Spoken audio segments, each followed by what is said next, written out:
गावाकडून आहे ना मी हे गरजेवेल्याचे पानं आणले होते. याने ना पोटाचे ना बरेचसे आजार कमी होतात आणि ना खायला पण टेस्टी लागतात त्याच्या वड्या. अशा एकदा ना नक्की बनवून बघा, म्हणजे ॲसिडिटी वगैरे कमी होऊन जाते फार याने. ह्या जे रानभाज्या आहे ना त्या पावसाळ्यातच मिळतात.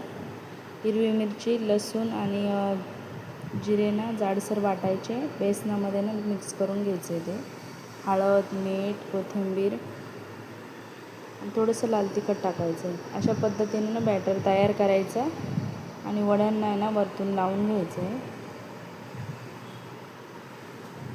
पानं पण स्वच्छ धुवून घ्यायची आहे.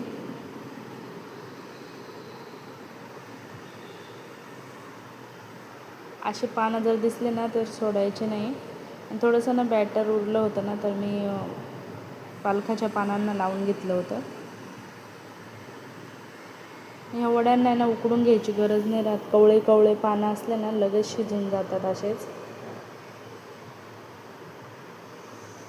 तुमच्याकडे बनवतात का अशा वड्या या पानांच्या? कमेंट बॉक्समध्ये नक्की सांगा. धन्यवाद.